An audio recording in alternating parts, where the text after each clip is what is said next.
You met me at a real Chinese time in my life because I'm wearing the Xiaomi glasses. Hello guys. Okay, so I was gonna vlog, but we have a bit of an issue because the whole camera situation. So I was messing with the settings, and now when I hit record on the whole video thing, it's like really dark. But anyway, I am at Daxing Airport, Beijing Daxing Chang, and I'm staying overnight here because I'm going to Alipay tomorrow morning. So let me turn around and give you a tour of the room. And yes, I'm not wearing shoes in the room. Are you happy? Okay, how's the lighting? Okay, it's okay. All right, so I'm going to teach you guys, while we do a walkthrough of the room, I'm going to teach you guys how to catch this room is amazing, right? 286 Australian dollars a night. Happy days. And it's even got a separate toilet, and something I really appreciate about the toilet is it's got a separate basin. How good. So that's a quick little room tour. But anyway, we're gonna get walking, and I'm actually going to record on my glasses because it's just like an easy way to walk and talk. And I know we've had issues in the past with the camera being like shaky. So I have done heaps of research on the settings, but now for some reason the exposure I think is too dark on my camera. I'll show you my camera, by the way, because lots of people were asking like, oh my gosh, why don't you have a camera? I do have a camera, but I'm just still a rookie. So I have the Sony ZV-E10, and I actually just upgraded to a wide lens. It's this lens. Then I also have the selfie stick, the Sony one. So it's really good. But anyway, I'm gonna show you how to catch the Beijing Daxing train because it was really not obvious, and then finding this hotel was also really difficult, but the hotel's amazing. So definitely recommend if you're on an early morning flight like me. So let's get started. I'm gonna hit record on the glasses and we'll talk about the glasses as we're walking. Let's go. Let's take a look around the hotel before I show you how to get on the high-speed train. Like, this hotel is crazy. There's like literally a bookstore in the hotel. Like, what? And I'm also wondering like the quality or the stabilization of these glasses, like, are they good or not? I wonder. There's quite a few people in this hotel too. Oh, someone in Hanfu, very interesting. And then you'll see that these robots are like quite normal here. So let's take a look. How cool is this bookstore? Abrupt transition, I know, but hello, it's been a long time, and can we just appreciate the scenery of this video? So I'm going to have tea, and today we're going to chat about two things. We're going to chat about plane travel in China, and I'm going to unpack the Daxing Express line a little bit more because I appreciate in the start of this video, I really didn't unpack what Daxing Airport actually is. And then we're going to talk about the Xiaomi glasses, as I get the wrong glasses. So yes, I'm not gonna waffle on too much, I promised myself that, but I now have to wear glasses like all of the time. So these are the glasses, I just had the lenses changed. These are the glasses that, the lighting's not very good here, sorry, maybe you can't see, but I'm still happy with the old frames. I couldn't find any new ones, but we're gonna unpack the Xiaomi glasses. Let me get them. Okay, I have them. Conveniently, my glasses case and the Xiaomi glasses case is the same. So these are the Xiaomi glasses, and we're gonna have a quick review of them because they are sold out everywhere, and I've been wearing them for a few weeks now. Well, now not so much because I need, like, do I change the lenses in these or not? I'm not sure, but we'll unpack the pros and cons of the glasses. Okay, so I'm in Chongli, I'm not in Alipay, but at the start of this video, I was traveling to Alipay, and not gonna lie, I took a few weeks off from making videos because I've still been making short form videos, but just taking some time to unwind and fully immerse myself in China. So here we are, we're in Chongli. There's no better time than now. And like, suss this out. Yes, in Chongli, you can ski at night. So the sessions, just quickly Chongli, I am gonna unpack Chongli in a different video.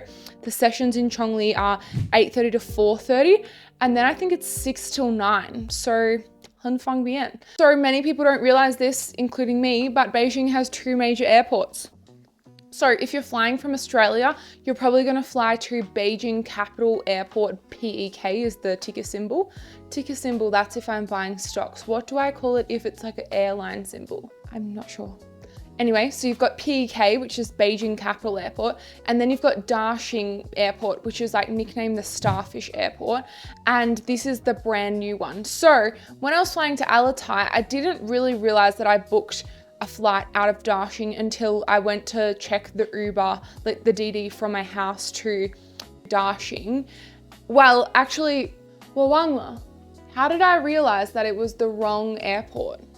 I can't remember. Anyway, if I've done it, I'm guaranteed someone else is going to stuff this up. Okay, so in the start of this video, I told you I'm going to Alipay, right? And when I was booking the flights to Alipay, I didn't even realize that Beijing has 2 airports. So if I didn't realize it and I live in Beijing, I'm sure a lot of other people don't realize it. So here's your disclaimer. Beijing has 2 airports and they're an hour from each other. So I just want to talk about plane travel in general in China because I've also stuffed this up. Okay, so what do we need to know about plane travel in general in China? So it's not like traveling by plane in Australia. It's 不方便. It's not convenient because you have to get to the airport so early. So even if you're flying domestically, like me going to Alipay, I'm getting to the airport at least an hour and a half before the flight takes off because the airports are just like so big. So one time I remember when I was going to Sanya, you might remember I went to Sanya, which is like the Bali of China. I didn't know this because I'd never flown domestically in China, because usually in China, like I would recommend if you're traveling here, just plan it to travel by train. Okay, so anyway, to wrap up that tip, get to the airport early and make sure you know what airport you're flying out of, because say if you rock up at the capital airport, but then your flight's out of Daxing, my point around getting there early is you will not make that flight. So my tips about Daxing Airport. Okay, so it's a 70-minute drive from the capital airport. So if you're connecting via Beijing, you'll need to allow for that time, also the time of getting there early. But if you're coming from Beijing, like city, there is a train that I got on and it was actually really interesting, right? Because it's like catching a subway in Beijing. So you just use Alipay, and maybe just on the fly, I can screen record and talk you through how to use Alipay. So we're gonna download Alipay, which is like a app that you use for everything here. And I'm just hitting screen record. So I'm gonna go to Alipay. Okay, so I've opened up Alipay, and then basically you just go transport. And then at the moment, I'm obviously in Zhangjiakou. I'm screen recording, why am I doing that? And so basically you go to bus metro, you would create a card so you can translate everything in Alipay, right? I have got the Alipay operating system in English, but here, because I'm obviously in Zhangjiakou, you basically just agree to this, blah, blah, blah, blah, blah.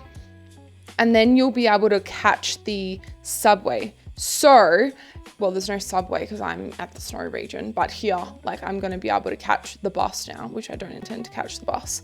So I'm gonna click use now. And then when I'm on the metro, I'm just gonna scan this QR code into the thing, and just be aware I'll record it when I'm back in Beijing. Oh, maybe we can just switch this to Beijing. Okay, this would have been an easier way to do it. So by default, it goes on bus, but you obviously want to go metro. Okay, so the Beijing Daxing Airport line is just connected to the metro system, and it does run from Caoqiao, which is like a station. So if you have a lot of luggage, it might be quicker to just get a DD straight to that main station and then get on this train. And to be honest, it was super convenient. I didn't go business class because it was like 20 minutes. I stood up and I sat in my suitcase and it was super easy. So that's an option if you're flying from Daxing Airport. Okay, the other interesting option is there's actually a high speed like Gaotie, which is a high speed train from Beijing Shi, which is Beijing West Station. And that's probably going to be a cheaper option if you're trying to do it on the cheap to Daxing Airport. Obviously you can just book a DD, and for those longer DDs, if you like cost is not an issue, you're just looking for convenience, I would definitely recommend to at least get premium, because you'll just have no cigarette smoke and it's just a more comfortable ride for those longer journeys. Okay, my number one tip if you're going to Daxing Airport is stay at that hotel that I filmed the intro to this video in, the Mumian. And to be honest, even for me, which I feel like I'm a good benchmark because I can find things easily, right? Because I can ask people for directions. The hotel was not that easy to find, but basically if you're catching the train, just exit out of the train. You'll exit out on level 1. You need to go to level 2 and then just walk across the sky bridge. And I'll insert a clip here, or it might be a picture. And I found exactly where to enter this sky bridge because it was really not that obvious, if I'm honest. So I put that in my trip.com review of Mumian, so other people know now because it wasn't there before. Okay, so yeah, from Daxing Airport, I went to Alipay, and that is a whole nother story in itself. So I'm gonna unpack that in a separate video, because if you're wanting to ski in China, oh boy, that is the place to go. Well, Chongli is convenient because it's an hour from Beijing, but actually this morning, oh my gosh, I went to the wrong train station. So I got on the train, and when I arrived, I was like, ooh, this is not correct.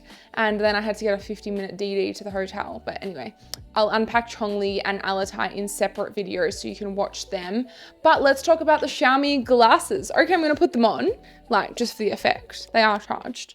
And I guess with that, the charge, like I've been just charging them overnight, but I haven't had any issues with the charge on them. Obviously it's like an AI, so these are the Xiaomi AI glasses, to be clear. So there's two colorways. This is the black colorway. There's also a tortoiseshell. I would have preferred to get the tortoiseshell because they are a little large on the face, obviously because they've got a battery in them and they're talking to and they've got speakers. But the black, like they're not super obviously, like, because a lot of people wear them here.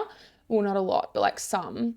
And so they're not super obviously like AI glasses, which I like. So let's talk about the features. So the features that I'm using a lot is I'm walking around and listening to Chinese podcasts and obviously music sometimes, but I have found that that's been really helping with my like vocab retention. So that's been interesting.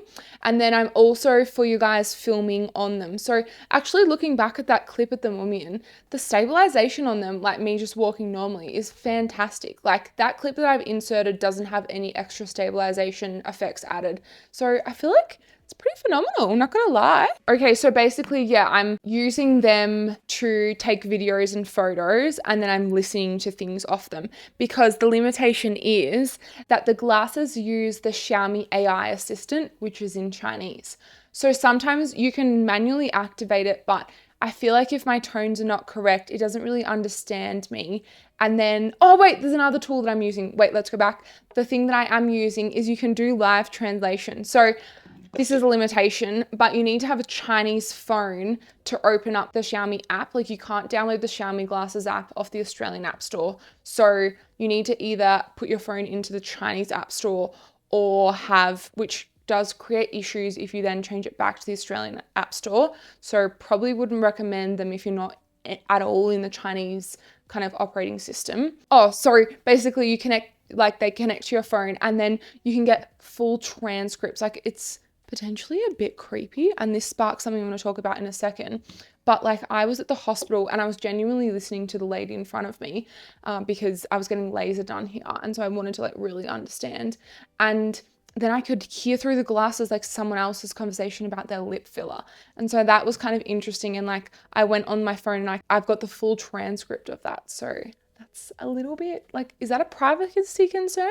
People in China are really not worried about that though. Yeah, so that's the live translation function that I've been using. Okay, the limitations are obviously the App Store and that it talks to you in Chinese, but some of the cool other features that I've seen in the app, I just haven't tried them yet, is you can take photos of your food and then it records how many calories you're using. So I need to investigate.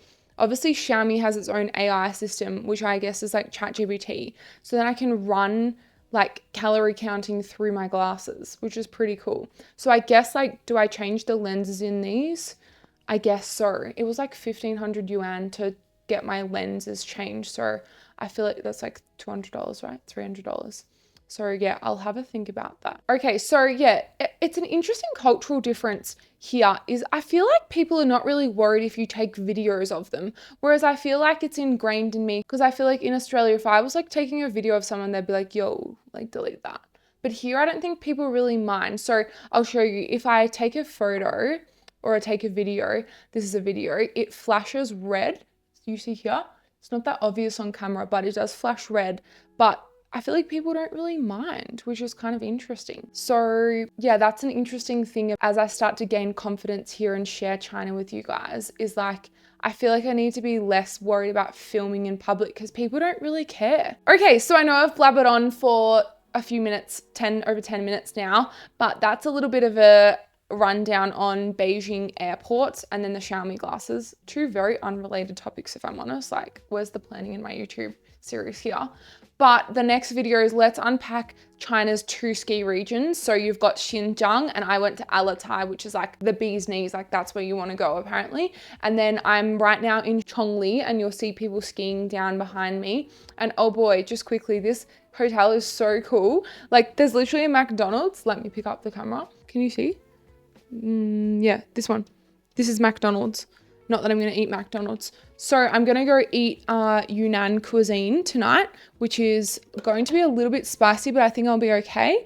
And yeah, I'll talk to you in the next video. We'll unpack the ski regions, but I am mindful. I have a listener that's coming to China in like 3 weeks or so, and they didn't know that it was so cold. So I wanted to help her with her itinerary. So do I make that video first? We've got a lot of things to catch up on. Okay, so I'm wrapping this video here because I keep talking, but I'm gonna go eat dinner and I'll see you in the next video. Comment below, what do you want to see first? Do you want to see an unpacking of the ski regions, or should I help that lady with her itinerary?